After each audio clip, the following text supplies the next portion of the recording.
Schultz, I now recognize gentlelady from Wyoming, Ms. Hageman. Thank you. I think it's important that we go back and actually understand what the National Forest Service is and what it manages. First of all, the National Forest is made up of 192 million acres. It was created under the 1897 Organic Act, and it was placed within the Department of Agriculture, not the Department of Interior, the very purpose of which was to provide a continuous supply of timber and a continuous supply of water. It was never intended to be treated or to be managed as a national park. It is actually a resource to be used and to be actively managed. And I appreciate the work that you have done, Chief Schultz, in actually carrying out the intent of the Organic Act and the very purpose of our national forests. Right now, there are 36.2 million acres of wilderness within our national forests and 58.5 million acres of roadless areas, all identified in 2001 under the roadless rule. The roadless rule at the time was the largest rulemaking in U.S. history. It was not adopted by Congress. It was adopted by the National Forest Service and Bill Clinton at the time. What was interesting is I've actually looked at the administrative record associated with that. And one of the largest group of comments that was opposed to the roadless rule were National Forest Service employees. And the reason was because they recognized what was going to happen to our national forests if the roadless rule was actually adopted.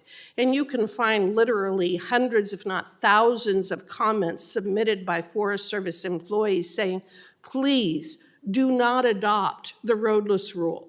It will make it impossible for us to actually manage this resource. Interestingly enough, in defending the roadless rule, there was a U.S. attorney that argued in court recognizing that the roadless rule was going to be ecologically devastating. I'll repeat that, ecologically devastating to our national forests. But it was more important to have a one-size-fits-all rule coming out of Washington, D.C. than it was to have what had historically been done, which was that roadless areas were identified and managed pursuant to individual forest management plans. I would say that her statements were the understatement of the century. Since 2001 and the adoption of the roadless rule, we have seen catastrophic forest fires that have been absolutely off the charts. The insect infestation has been exactly what was predicted by the GAO reports and the Forest Service employees at the time. Right now in Wyoming, we have a fire in the Bridger-Teton National Forest.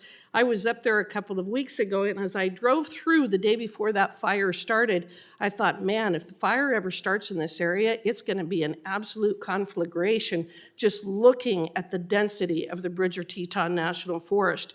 When I drove back through 2 days later, I almost couldn't see because there was so much smoke. That forest fire has been absolutely devastating, burning and scorching tens of thousands of acres because the Bridger-Teton National Forest has not been properly managed for years. We have escalating housing costs because of a lack of lumber and timber.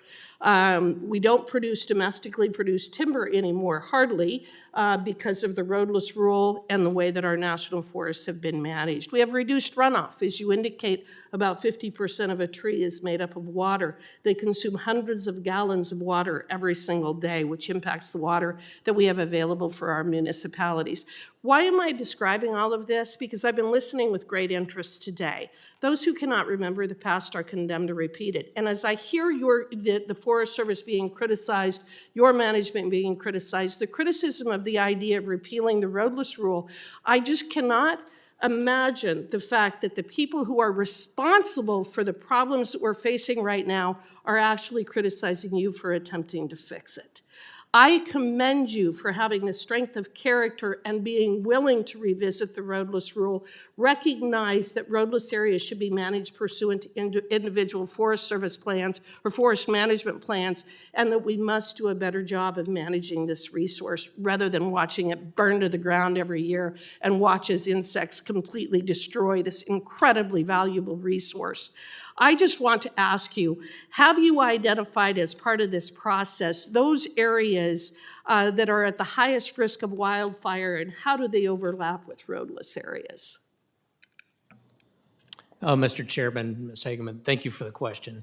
So we have insect and disease information that we collect nationally. We just actually updated that. We update it every year, but it was just updated over the last 5 years with data sets. So we know where those insect and disease areas are. We also model where we have high, very high, moderate risk of wildfire. So we can see that on maps where that is. In terms of the impact of roadless, typically what we see in the roadless areas, since those areas historically have not been managed, insect and disease rates are higher.